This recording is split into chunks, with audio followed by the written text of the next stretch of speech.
All right, everybody, welcome back to the show, and this is, of course, KUM News Extra. Happy holidays once again to you and yours. It's going to be 2015 soon, and moving into that new year, of course, comes new leadership.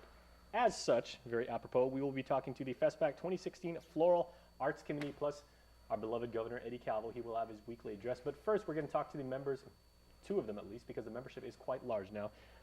We are going to talk to those members about the upcoming Old Havana, a night in Old Havana. It's a very interesting theme, so we proudly bring in Melanie Mendiola and Logan Regis. Now, guys, I must say, and this probably doesn't bear anything on it, I remember Dirty Dancing, Havana Nights. Yes. Please tell me this has nothing to do with that, because that was a horrible, horrible movie. No. Okay. Nothing to do with it. Okay, thank goodness. I mean, besides the Cuba theme. Yeah. Yeah. Okay, good. So what is that all about? Well, it's our GYP event of the year. So last year, our theme was Game of Thrones. And so we're trying every year to come up with something new and unique and fresh and exciting. I remember that, and I remember Logan was sitting in that very chair. I still have yet to watch an episode, so, it's all over my head. So Old Havana might not be quite as edgy as Game of Thrones, or Night in Old Havana might not be as edgy as Game of Thrones. But, there's a lot of similarities to Guam as far as the food, a lot of pork, a lot of beef, good drinks. I mean, so those are the things we would like to offer our members. In terms of food, and like you just said, in terms of the cuisine, in terms of the music, in terms of like what the Cuban culture sees as virtuous and everything like that, we share a lot of those parallels. Yeah, but also it's the Guam Young Professionals we don't actually have a gala. This is kind of our gala, but it's a little more subdued, kind of a lounge feel, and we have some expectations to meet, so we try to keep it kind of cool and edgy and young and professional. Very cool. Okay, so young again is kind of like a relative term and everything. So just to reiterate, and we've done this like at least 90 times right now, how is young defined as far as your membership goes? 21 to 40, the young professional.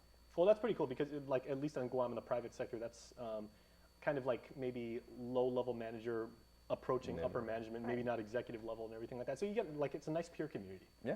Right. Nice spread. And it's also, the nice thing about GYP, I think, is it's not just, you don't just have to be working for one of your local big companies. We have individuals who are artists, we have entrepreneurs, people who work in nonprofit, people who work in the government. So basically, just the ages 21 to 40, try to make an impact in the professional community. A lot of sole proprietorships, I'm sure. Yeah, sure. Oh, very cool. How big is your membership right now?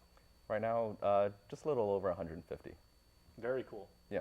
Okay. How has, as the chairman, Mr. Regis, how has that, overseeing that growing number and, I understand the number would fluctuate somewhat and everything, but like seeing the membership getting bigger and bigger and probably having like more ideas coming in and all these inputs and everything like that, what kind of logistical challenge has that presented? Not really much of a logistical challenge, but like every year it's the same. We want to provide events and opportunities for young professionals to connect, to inspire and influence, and those are the three pillars of the Guam Young Professionals. So like connect, we have mixers,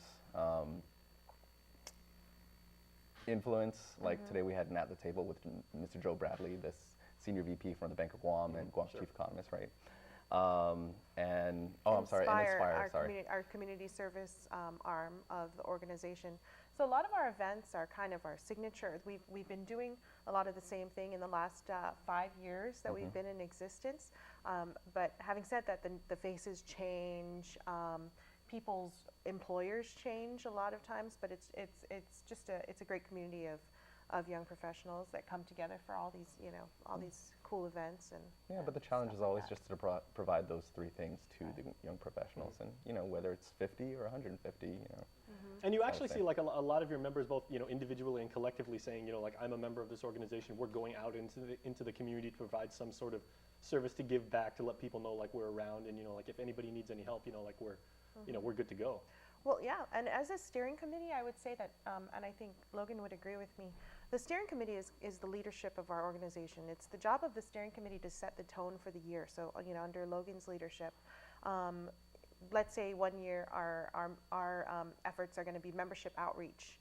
And so everything is surrounded by bringing out more faces or seeing new faces.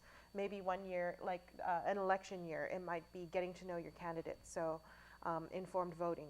And so a lot of our events might heavily focus on meeting the candidates and things like that. So it really just kind of depends on the direction that the steering committee takes with regard to how we get projects done. I'm sure the both of you are playing it down when when I asked about how do you manage growth, because any manager would say that is like a big challenge, and the only constant is change. But I mean, it has to be daunting to some degree. Both of you can answer this as best you can. But when you say like, okay, well, our membership has been we're hovering around 30, and then all of a sudden it's like, hey, say XYZ Corporation wants to join and everything, and now we've got 20 more members because they want to represent really well, and then their competitor also wants to be part of it, so now we've gone up to 70. And everybody like that. So like, again, how is having that many different types of input, like in people wanting to be involved, how does that also change your mission and everything? Because now you're able to do so much more because you've got so many more, many hands make light work. Definitely. Well, we do have the backing, we always have the backing of the chamber staff. And that has probably been the most critical thing to help manage our growth. So one of the things has been organizing our contact strategy. In the beginning of GYP 5 years ago, it would be one of us sending out an email and saying, okay, members, we're all going to go and clean up this beach. Now we have, basically we have a dedicated staff member at the Chamber of Commerce who manages all the contact with the membership and keeps up with social media and all of that. So that has been really, really critical in managing, I think, in managing our growth. Don't you long for those days when you could make a single phone call and that would like take care of everything? And now, yeah.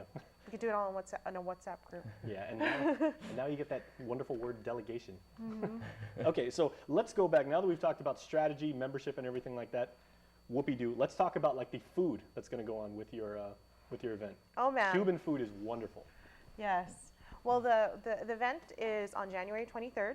It is at the Lotte Hotel, the newly renovated Lotte, at 6 o'clock on a Friday night. And so it's a heavy cocktail menu. You're going to see your Cuban sandwiches.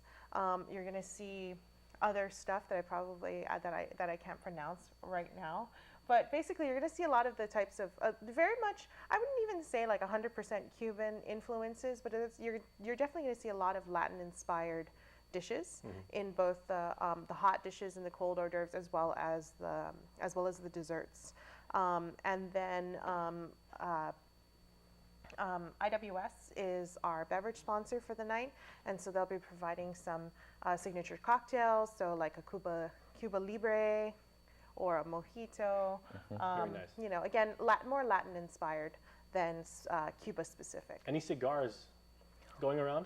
We're hoping so. Yes, we're crossing. Yes, we do have a plan to have a cigar station set up for those who wish to partake out on the balcony. Oh, okay. So real quick, we got to go to commercial. But how can people sign up, or are there any fees to attend? Or? Via the Chamber of Commerce, 472-6311. The ticket price is $35, and there are limited ticket amount of tickets for sale. Well, considering all the festivities of that night and the networking opportunities, I mean, $35 is a pittance, considering what you get out of it. Well, we wanted to really offer. It's our 5th year, so this is a big year for us. It's a real celebration, and so our priority this year is really to celebrate, to recognize the Young Professional of the Year, and to offer everyone a great experience. So that includes, fitting your budget. Well, congratulations on year number 5. I remember when this was just an idea that was just getting off the ground way back when. Yeah, definitely.